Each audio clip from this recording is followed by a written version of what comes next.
كسروا بخاطري وكسروا فرحتي بشقتي الجديدة، ملحقتش افرح بشقتي الجديدة. يا دوبك بس رحت يوم او يومين عند ابويا، رجعت لقيت منظر الشقة زي ما انتوا شايفين كده. بجد اقسم بالله ملحقتش افرح ولا لحقت ارتاح. انا لسه ناقلة في شقتي دي بقالها شهر زي ما انتوا شايفين كده. منظر الاوضة ومنظر الشقة ما يسرش حد وما يعجبش حد. فاتمنى بقى منكم كده اللي انتوا تتابعوا معايا الفيديو عشان نشوف احنا هنعمل ايه. السلام عليكم ورحمة الله، ازيكم عاملين ايه؟ وحشتوني كتير قوي قوي من الفيديو اللي فات للفيديو ده. يوم جديد وفيديو جديد، كله طاقة وكله نشاط وكله ايجابية. تعالوا بقى احنا بقى هنعمل ايه. دي الأوضة المهجورة اللي في الشقة بتاعتي. زي ما انتوا شايفين كده منظرها بشع جدا جدا. زي ما انتوا شايفين الشباك ده ما اتفتحش من النهار ما انا سكنت في الشقة هنا، ما اتفتحش بقاله شهرين اتنين. فمنظر التراب، منظر كل حاجة مش حلو ومش احسن حاجة. إيه، انا في الأوضة دي حاطة فيها عفشي، حاطة فيها الهدوم، حاطة فيها البطاطين، حاطة فيها السجاد. إيه، الأوضة دي زي ما هما اللي كانوا بيشيلوا حاطين لي الحاجه زي ما هي. اقسم بالله انا ما عملتش فيها اي حاجه، انا ما غيرتش فيها ولا عملت فيها اي حاجه. انا بقول لكم دي الستاره. بصوا بقى، ده اللي انا بتكلم فيه، اللي البلكونات جارحه الشقه كلها. المهم بقى نفكهم من البلكونه وتعالوا نشوف احنا هنعمل بقى ايه النهارده كده. يومنا النهارده بصوا بصوا بصوا بصوا بتجرح الشقه كلها. زي ما انتم شايفين دي بقى الهدوم الصيفي والبطاطين والفرش والواح والطبالي والمنخل وسجاد وحلل وكل حاجه، كل حاجه مرميه. ده يا دعاء انت ايه اللي خلاكي تسيبي الاوضه شهر بحاله؟ ما احنا ده تاني شهر علينا في الشقه بتاعتنا. يا رب اجعلها عتبة خير عليا، واجعلها وش الهنا ووش السعد عليا، ويرزقني برزقها ويعين على اجارها. ادعوا لي يا بنات، كل اب وكل ام وكل اخت، بالله عليكم بالله عليكم ادعوا لي، ادعوا لي اللي ربنا بجد يعين على اجارها ويعين عليها ويعين على مصاريفها. اللهم صل وسلم وبارك على الحبيب محمد. بصوا بقى، انا هخرج كل السجاد بره، كل السجاد بره. انا عندي كميه سجاد اللهم بارك كبيره جدا. فهخرجه بقى كله بره عشان هتشوفوا في الاوضه في الاخر تجديدات وتغييرات جميله جدا هتبسطكم. كنت بروق الشقه كلها واجي عند الاوضه دي ما فكرش ان انا اعمل فيها حاجه. إيه اللي كان عاوز مثلا يسقل فيها ازازه ميه فاضيه، اللي هي القرارات الكبيره دي. إيه، هي من يومها وهي كده، من يوم ما انا دخلت الشقه وهي كده. فحتى كان ابو محمد بيقول لي خلينا نعمل اوضه النوم هنا، يعني نجيب اوضه النوم هنا ونخلي الاوضه اللي انا حاطه فيها اوضه النوم هي دي الاوضه اللي تبقى المغلقه. يعني قلت له لا، انا حابه اوضه النوم بتاعتي تبقى على الجنينه اللي ورانا، يعني منظرها احلى وبعدين مكنونه، مش تبقى مجروحه. هنا هتبقى اوضه النوم عندي هنا في الاوضه دي يا بنات هتبقى مجروحه. مجرد ما الشباك هيتفتح كده مثلا بالليل، مثلا لو حد واقف على السور، لو حد واقف بينشر هدومه، لو ايا كان هتبقى مجروحه. هتقولي لي ده ما انت عملت لي الستاير هتبقى ايه؟ هتبقى ستراكي. هقول لكم لا، بردك انا حابه فكره ان انا اصحى من النوم كده لو فتحت البلكونه اشوف المنظر الحلو اللي يفتح النفس ده. فدي بقى دي الحاجات اللي هي انا عيناها مش بستخدمها. يعني مثلا ده طقم حلل الالمونيا الافرنجي، انا عيناه مش بستخدمه. الحاجات السلستين الكبيره دي بردك مش بستخدمها. دي بقيت خشبي، ده بقيت خشب المطبخ. اقسم بالله العزال في النقلان بتبهدل بهدله يا بنات ما بعد بهدله. انا تعبت، انا تعبت مش تعبت من كترة ان انا انقل، انا تعبت من عزالي اللي اتكسر. تعبت اقسم بالله. ده كل ده خشب كده مطبخي، ده خشب مطبخ الحلية اللي بتتحط على المطبخ. اخر مرة النجار جه في ركب فيه الحاجة هنا في الشقة هنا، قال لي انا مش مركبه. قال لي انت كل يومين بتنقلي وكل يومين بتفك وبتركب، انا مش مركبه. سيبيه خالص لغايه ما ربنا يكرمك. لو اشتريتي حته او شقتك بقى رجعتيها او ايا كان. بنت ايمان تعبانه قوي. هنا ايمان، لا هنا ايمان انا بسجل وهي نايمه. ف قال لي ما عدتش مركب. قلت له خلاص ما تركبوش، سيبه سيبوا ما عندش تركبوا، لعل وعسى اقوم زهقانه من المطبخ بقى واقوم رميه وعامله مطبخ جديد، بس في حاله واحده، اما يكون عندي بيت مستقل بنفسه. الواد محمد واحنا محمد ابني قعد في حته يا بنات، من كتر ما هو نقل من شقه لشقه يا قلب امه. يعني محمد ابني بينقل معايا من وهو عنده 4 سنين، 4 سنين وحاجه. فمحمد عاصر 3 شقق نقلت فيهم وكده. فمجرد ما بيشوف السرير بتفك او الدنيا مكركبه او هقول له هنقل او كده، يقول لي مش ناقل، احنا خلاص ما قلناش ناقلين، احنا مش عارفه ايه. فالواد اساسا والكرسي ده اتكسر. وقلت لابو محمد ودينا النجار، ما فيش فايده. فقلت بقى ايه، بدل ما انا حاطه البطاطين الشنط يعني دي على الارض وكده. بصوا ايمان كحة عندها جدا قوي، برد الصيف ده صعب جدا جدا جدا. فالمهم يعني قلت بقى احطه على الارض كده، واحط الشنط دي انا عليه، عشان خاطر حتى لو انا بمسح الاوضه ولا حاجه. اللهم صل وسلم وبارك على الحبيب، الميه ما تجيش على الشنط. وادعوا لي يا بنات، وشدوا حيلكم معايا شويه في المشاهدات للقناه رجعت تقع تاني. انا ما تعودتش على كده، انا تعودت معاكم على عالم ام ميدو، اللي انتوا تشجعوني وتحفزوني وتكبروا لنا القناه، والقناه تكبر بكم ولكم ان شاء الله باذن الله. اللي لسه ما اشتركش في قناه ام ميدو يشترك ويفعل زر الجرس ويعمل كلمه الكل، عشان كل ما ننزل فيديو يوصل لكم اشعار بيه. بحبكم في الله، ما تحرمش منكم ابدا. ربنا يديمكم نعمه في حياتي وتكبروا القناه. امنيه حياتي ان القناه دي تكبر وربنا يكرمني فيها. بس على رأي ابو محمد، العين بتفلق الحجر، والحسد طول ما هو ورانا والعين طول ما هي ورانا احنا مش هنعمل اي حاجه. الناس اللي قالت لي وش لوش كده، انت بتقبضي من القناه قد كده و... ومعاكي فلوس من القناه كتير، عشان كده راح مأجره شقه بالسعر دون. عشان احنا عندنا في الارياف محدش بيأجر شقه بالسعر دون، سعرها غالي جدا. 2500 في قرية صغيرة، وكله الإيجار عندنا ماشي ب1500، وأنا أروح أدفع شقة ب2500، وغير مية وغير نور وكده، يعني تخش لها في 3000.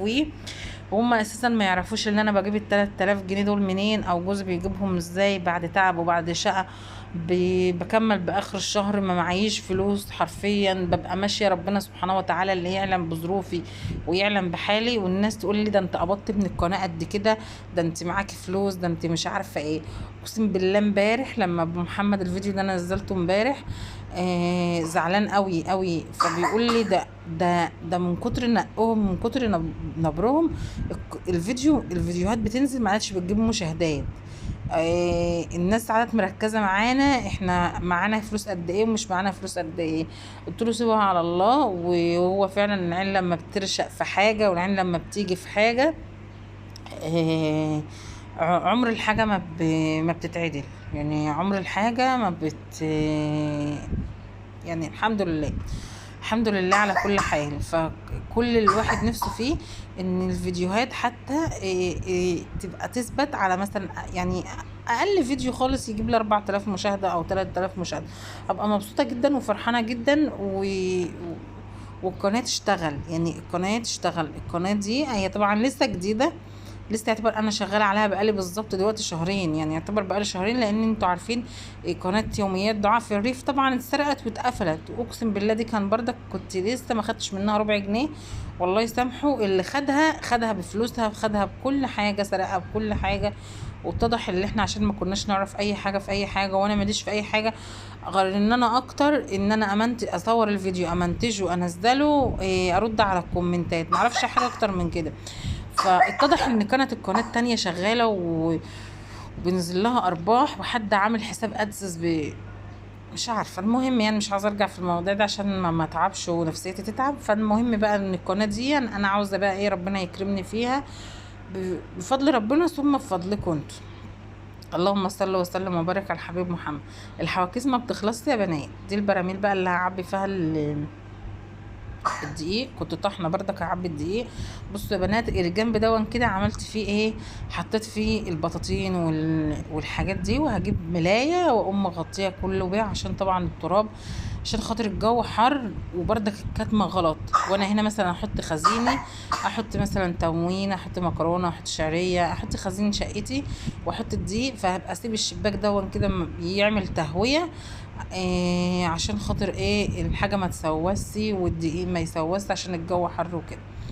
حطوا اللايك بس لو كنتوا انتوا ما حطيتوش اللايك كده، واكتبوا لي كومنت حلو، وما تنسوش تكتبوا لي بتتابعوني من انهي بلد بالظبط، ده شيء بيبسطني وشيء بيسعدني. ربنا يديمكم نعمه في حياتي، ما تحرمش منكم ابدا ابدا، وكبروا لي القناه كمان وكمان. انا بتكلم معاكم والله العظيم بكل امانه، بس انا من نفسيا، انا نفسيا زعلانه جدا جدا جدا ان الفيديو ما بتاع امبارح واول امبارح فيديوني اللي نزلوا المره اللي فاتت ما جابوش مشاهدات، يعني ما جابوش تفاعل خالص. يعني زعلانه جدا، انا مش هقول لكم انا مش زعلانه، لا انا زعلانه قوي قوي قوي قوي، لان انا بتعب على ما بصور، بتعب على ما منتج، بتعب على ما اسجل. انا بصوا انا اشتغلت في الاوضه دي من الساعه كام، اشتغلت فيها من الساعه 1 الظهر، خلصتها الساعه، كانت الساعه 4 وانا بمسح فيها، العصر كان قرب جدا وانا بمسح فيه. فبصوا بقى انا بقى بخلص الحاجه في ساعتين 3 وبخطف لكم الفيديو في 20 30 دقيقه، انتوا فاهميني؟ الله المستعان، الله المستعان، ربنا يا رب يعيني ويقويني ويكبر بخاطري، يعني ربنا يكبر بخاطري، قادر يكبر بخاطري. حطوا اللايك، حطوا اللايك بس كده، وادعوا للبت ايمان دي، لان ايمان شكلها كده هتعوز تكشف. ليه بقى؟ لان ايمان عندها حساسيه على صدرها، وكحه لما بتزيد عليها كده بتتعب صدرها، لازم يتعمل لها جلسات، ولازم تاخد جلسات عشان تعرف تتنفس وكده. كده بقى بصوا بدأت تبان ملامح الأوضة، بدأ يعني بصوا تبان ملامح الأوضة. انت ما ترشيش الأوضة دي ليه؟ كمان في شقة، في أوضة كمان في الشقة مقفولة، يعني كمان في أوضة اللهم بارك في الشقة مقفولة. الأوضة دي أنا ما فرشتهاش ليه؟ ما فرشتهاش عشان خاطر ملحوسه قوي، والسكان اللي كانوا الصراحه قبلي ما كانوش، مش هقول مش نضاف، انا ما اعرفش ظروفهم، بس كانوا عندهم اطفال بالتاكيد، كانوا مشخبطين على الحيطه كلها، الحيطان كلها متشخبطه عليها. الاوضه دي بالذات كل، يعني بصوا اقسم بالله كل مكان مكتوب عليه الف باء، مكتوب عليه 1 2، شخبطت العيال، انتوا فاهميني؟ فقعدت اغسل فيها وادعك فيها وانضف فيها، مش راضيه تنضف، فما اخترتش الاوضه دي عشان كده. وفي نفس الوقت حسيت ان هي بعيده عن الاولاد، يعني انا مثلا الاوضتين اللي احنا مستخدمينهم جنب الاولاد على طول، يعني انا البيبان الاتنين قصاد بعض، فلو عيل ندى عليا انا سامعاه وكده. كانت بنتي ترى بقى بتحول لي السجاد هي وايمان، قلت لهم بقى حولوا انتوا السجاد كده. بصوا انا مش عارفه ارص قوي، يعني انا حاطه الحاجه كده على بعض، مش حبيت افرشها في قلب المكان، والسجاد بتاعي هنا قلت على لما اشوف حاجه احط عليه، يعني كده. السجاد طبعا احنا في الصيف، انا مختاره السجاد اللي هو ايه، السجاد الخفيف اللي يعرف، اللي انا اعرف افرشه كده يعني. والسجاد بقى التقيل والحاجات دي كلها عينه في الشتا بقى وعليكم خير، نبقى نفرش مع بعض السجاد اللي هو التقيل، برغم ان انا فرشه في اوضه النوم عندي السجاد التقيل. حطوا اللايك، حطوا اللايك عشان خاطر توته، حطوا اللايك عشان خاطر ايمي. دول بناتي، دول بناتي، نورت عيني يا رب، يطعم كل محروم بالذريه الصالحه، اللهم امين يا رب العالمين، وقر كل عن مشتاق، اللهم امين يا رب العالمين. بصوا بقى قاعدين بقى ايه يحولوا معايا اهو، في حواكيس كتير والله، بس حواكيس لها استخدام، مش حواكيس اللي هي تت... تترمي يعني. يعني في حاجات تستخدم، يعني الحاجات اللي هي تترمي انا اساسا قبل ما اجي هنا قضيت عليها كلها، ما مش مستخدماها كده. عفوا بقى على صوت ايمان، الكحه بتاعتها ايه شديده قوي. اللهم صل وسلم وبارك على الحبيب محمد عليه افضل الصلاة والسلام. هعبي بقى الدقيق ده. الدقيق طبعا انا كنت طحنه ماشي. و الدقيق دون بتاع الطحين. ده الدقيق الابيض انا بنطحنه. ده الدقيق بيجي من الغل، بنطحن الغله وبعمل بقى بعبيه بكبسه عشان خاطر ان هو ما يبصوا كده. شوف يا بنات، الحاجه غطيتها غطيتها بملايه تبقى تراب عفر اي حاجه ما تبقاش باينه في قلب الاوضه كده. هعبي بقى الدقيق كله. في كمان شكارة افضيها واعبيها، بس بضغط بقى عليه كده عشان خاطر الدقيق ينزل تحت ما يبقاش هاشش، عشان خاطر لا قدر الله ما يجيش في حاجه ما يجيش حاجه فيه وحش. والجو حر اليومين دول طبعا، زي درجه الحراره الله المستعان تبقى 45 وحاسه اللي هي 50 كمان. يا رب يعين كل حي على حاله ويعين الناس اللي بتشتغل بره دي، اللهم امين يا رب العالمين. الجو حر قوي قوي قوي، حاجة فوق الخيال. انت مشغلة مروحتين اتنين والجو ولع. يعني انا بصوا بعمل في الأوضة هنا وانا جو فوق الخيال. كان بقى يحصل فيه مشكلة دلوقتي، كنت هحط الدقيق الاولاني على الدقيق التاني، لقيت دون دقيق التاني هو كمان، فكنت بقى احط الاتنين على بعض، دقيق الاولاني مع دقيق التاني. كنت متلخبطه لان مش انا اللي بطحن، امي ربنا يديها الصحه وطولة العمر هي ومرات اخويا اللي بيطحنوا لنا ويجيبوا لنا الدقيق. فعبي بقى كمان الشكاره التانية ونشوف بقى الاوضه خلصت وصلت ازاي. امسحها انا بقى وانضفها انا. اتمنى ان يكون الفيديو عجبكم وينور رضاكم. اتمنى ان انتم ما تنسوش لايكاتكم وكومنتاتكم، وتكتبوا لي في الكومنتات بتتابعوني من انهي بلد بالظبط. ده شيء بيسعدني وبيبسطني اقسم بالله. ببقى فرحانه مبسوطه ان بلاقي اخت واخ واب وام بيتفرجوا عليا وبيدعوا لي دعوه حلوه. ادعوا لي بصلاح الحال، ادعوا لي بوسع الرزق، ادعوا لي اللي ربنا يكبر بخاطري عشان خاطر اولادي دي. يعني الحمد لله على كل حال. الف حمد والف شكر لك يا رب. ربنا يا رب بس يديم علينا نعمة حب الناس، دي حاجة بتبقى جميلة برضك. اللي ربنا بيقول لك يعني في مثل كده بيقول اللي بيحب عبده بيحبب في، اللي بيحب ربه بيحبب في عبده. فربنا يا رب يجعلني كده اخش قلوبكم على طول، ويجعلني كده خفيفه ومش عاوزه اتكلم كتير والله، لان في ناس بتقول لي انت رغايه وبتتكلمي كتير وبتقعدي تتكلمي. يعني انا مش عارفه اسيب الفيديو من غير كلام، يعني اسيب الفيديو ما اتكلمش فيه. باجي مثلا في اخر الفيديو كده ما بسيبه من غير كلام، الاقي ناس بتقول لي لا يا دعاء كملي الفيديو للاخر، احنا بنحب نقعد نتفرج عليكي وبنحب نقعد نسمعك. ده بشيء بيبسطني والله، ببقى فرحانه ببقى مبسوطه. فانا عندي يقين ان 2200 حد دخلوا عندي على القناه دول بجد اخوات ليا، اخوات في الله، ما جوش من فراغ. بالتأكيد ربنا جعلهم سبب ان هم يخشوا عندي على القناة ويشتركوا عندي في القناة. حد يدعي لي دعوة حلوة، حد يكبر بخاطري، حد كده يبقى مثلا يلاقي حد بيشتمني يرد عليه، يرد غيبتي بمعنى اصح. ده بتبقى حاجة من عند الله. حب الناس ده نعمة، يعني الحاجتين الاتنين اللي ما تعرفش تشتريهم بكنوز الدنيا كلها، حب الناس والصح. لو معاكي مال قارون، لو معاكي مال الدنيا كله وصحتك مش جايباكي تاكلي لقمة عيش، لو معاكي فلوس قارون مش هتعرفي. لو انت معاكي فلوس الدنيا كلها ومش عارفة تشتري حب الناس، ده حاجة صعبة جدا جدا جدا. بصوا يا بنات، انا بمشي اقول للناس كلها سلام عليكم، انا بمشي اكلم الدنيا كلها. انا من الناس اللي يعني بصوا ما حد يمشي معايا ازيك يا دعاء الله يسلمك، ازيك يا دعاء الله يسلمك. جوزي يقول لي وانت عارفه الدنيا كلها؟ اقول له محمد يقول لي يا ماما الناس كلها عارفاك، اقول له يا محمد الناس كلها عارفاني. اهم حاجه الناس تحبك، اهم حاجه حب الناس. حب الناس ده كنز لا يفنى. والصحة طبعا ربنا يديم عنا الصحة والستر والرضا وراحة البال، أحلى من الفلوس وأحلى من كل حاجة. بس طبعا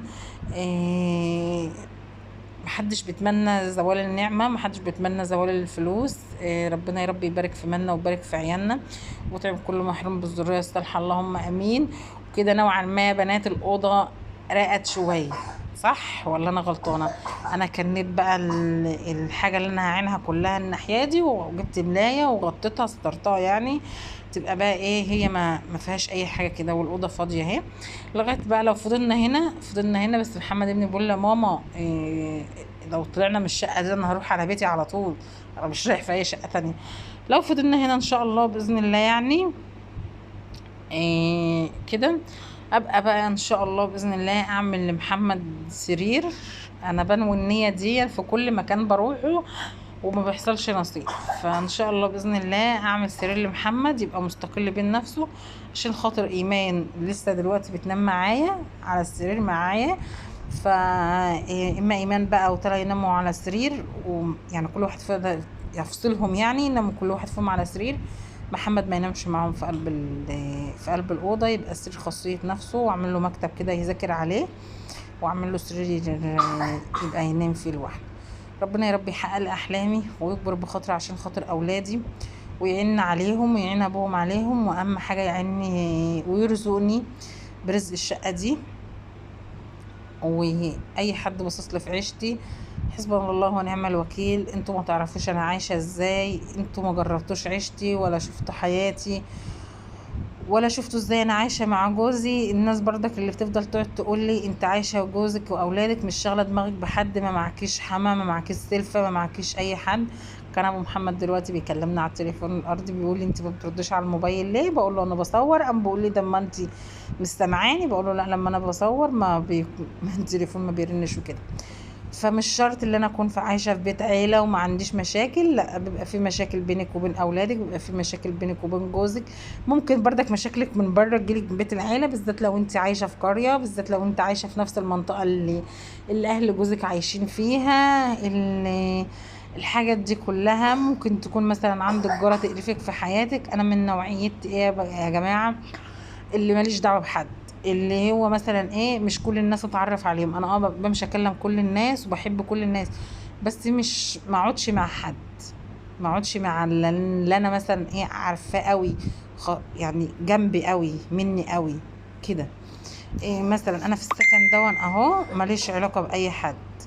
إيه اخش اقول لجيراني في المنطقه هنا السلام عليكم وعليكم السلام وخلاص. بس لو حد انتدبني وعاز مني مصلحه، اقسم بالله لو جتتي متكسره ومتدغدغه وتعبانه وبموت ومش قادره هعملها له. بس ان انا اقعد مع جاره حد يقول دعاء قالت، حد يقول دعاء عملت، حد يقول دعاء سوت، لا، ما بحبش انا كده.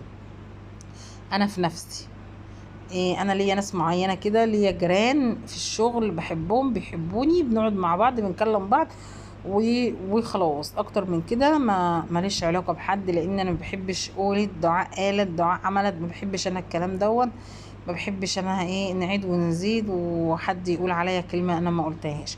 اتمنى بقى ان يكون الفيديو بتاع النهارده عجبكم ومن رضاكم، فضلا وليس امرا. ما تنسوش اللايك والاشتراك في القناه وتفعيل الجرس واعملوا كلمه الكل عشان كل ما ننزل فيديو يوصلكم اشعار بيه. دي منظر الاوضه بعد ما خلصت وبعد ما مسحت وبعد ما ظبطت وبعد ما عملت كل حاجه. اتمنى بقى اللي هو تعجبكم. لسه هعمل البلكونه عاوزه موال طويل.